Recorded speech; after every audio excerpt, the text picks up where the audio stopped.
Good evening, I am Gabrielle Flaviano and this is DailyForumTV, bringing you the latest news and events in Mindanao.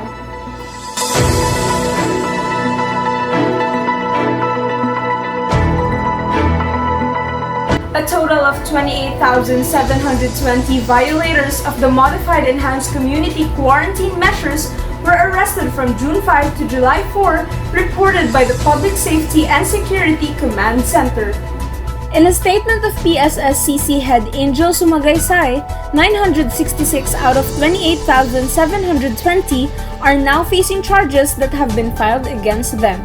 Topping the list are violators of the face shield rule with 9,003 violators, followed by face mask with 7,796 violators, social distancing or mass gathering with 6,776 violators, violation of curfew with 4,126 violators, those caught for going out despite not accessing essential goods and services with 956 violators, 49 violators for liquor ban, and 14 violators for those who presented fake RT-PCR test results.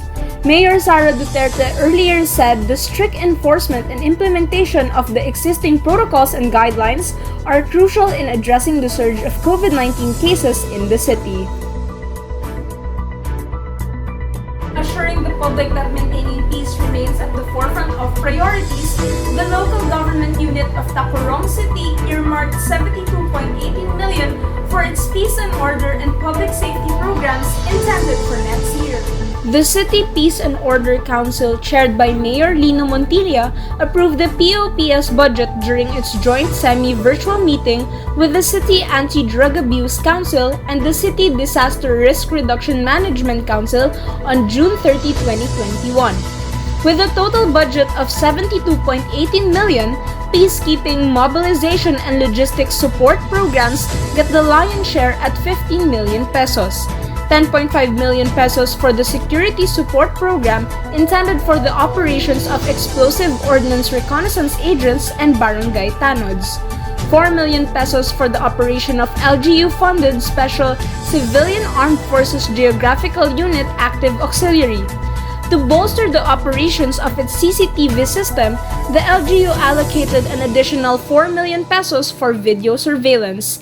Meanwhile, to boost its public safety program, specifically on traffic enforcement, the LGU set aside a budget of 6 million pesos.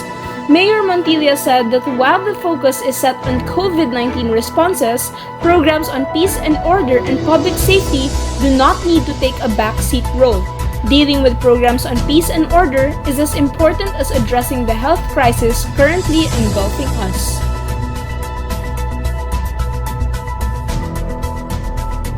Apart from COVID-19, the City Health Office warned Davao against the deadly dengue fever, which has so far claimed 5 lives. In a radio interview, Beth Banzon, CHO Tropical Diseases Prevention and Control Unit Coordinator and Nutrition Division Head, urged the residents to remain vigilant against the waterborne disease as the rainy season officially started in the country. She reminded the residents to constantly clean their surroundings and properly dispose of their garbage, especially plastics and bottles, which is a contributing factor to attract dengue-carrying mosquitoes. Banson added that the rainy months of June to September are expected to have more dengue cases. That's why we need to keep our homes and surroundings clean and to never be complacent.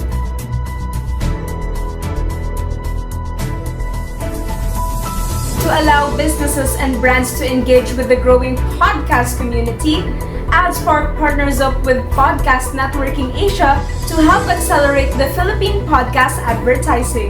This newly minted partnership gives brands an exclusive access to branded podcast production services and even advertising to leverage on chart-topping podcasts and locally produced shows under P&A.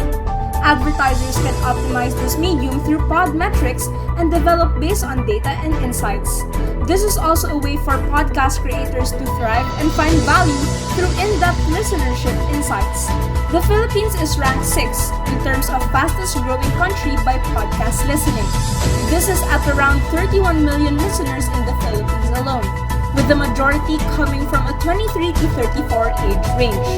A key factor is due to the pandemic, screen fatigue increased and consumers turned to on-demand audio for entertainment.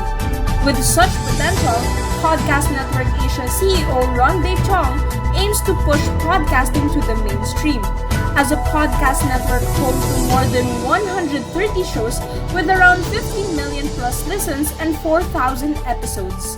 The interest in and usage of podcasts as an advertising touchpoint is exponentially moving upward, and more brands are being enabled to communicate and even create audiences. To get the latest news and events, don't hesitate to visit DailyForum.net. Follow us on our social media sites on Facebook and YouTube. I am Gabrielle Flaviano and this is Daily Forum TV. See you next week and good night.